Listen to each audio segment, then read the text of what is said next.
Kannur central ജയിലിൽ നിന്നും ചാടിയ കൊടും കുറ്റവാളി ഗോവിന്ദച്ചാമിയെ മണിക്കൂറുകൾക്കുള്ളിൽ കേരള പോലീസ് പിടികൂടി. എന്നാൽ കണ്ണൂർ ജയിലിൽ സംഭവിച്ചത് ഗുരുതര വീഴ്ചയാണ്. ജയിലിൽ നിന്നും ഏതാനും കിലോമീറ്റർ അകലെ തളാപ്പിലെ ഒഴിഞ്ഞ വീട്ടിലെ കിണറ്റിൽ ചാടിയ ഗോവിന്ദച്ചാമിയെ പോലീസ് തൂക്കിയെടുത്തു. നാട്ടുകാരും കൈവച്ച് സഹായിച്ചു. പുലർച്ചെ 4-ന് ജയിൽ ചാടിയ ഗോവിന്ദച്ചാമിയെ CCTV ദൃശ്യങ്ങളുടെയും നാട്ടുകാർ നൽകിയ വിവരങ്ങളുടെയും അടിസ്ഥാനത്തിൽ മണിക്കൂറുകൾക്കുള്ളിലാണ് പോലീസ് പിടിച്ചത്. ഗുരുവായൂരിൽ മോഷണം നടത്തിയ ശേഷം സംസ്ഥാനം വിടാനായിരുന്നു അയാളുടെ പദ്ധതി. ജയിലിലെ അടുക്കളയിൽ നിന്നെടുത്ത ബ്ലേഡ് ഉപയോഗിച്ചാണ് സെല്ലിൻ്റെ കമ്പി മുറിച്ച്. ജയിൽ അഴികൾക്കിടയിലൂടെ കടക്കാൻ 6 മാസം ചപ്പാത്തി മാത്രം കഴിച്ച് വണ്ണം കുറച്ചെന്നുമൊക്കെയാണ് പിടിക്കപ്പെട്ടപ്പോൾ ഗോവിന്ദച്ചാമി പോലീസിനോട് പറഞ്ഞത്.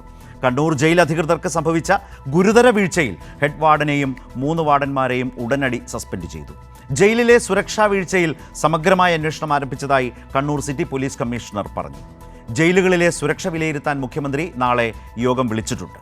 ആഭ്യന്തര വകുപ്പിനെതിരെ സിസ്റ്റത്തിൻ്റെ വീഴ്ചയെന്ന വിമർശനമാണ് പ്രതിപക്ഷം നടത്തുന്നത്.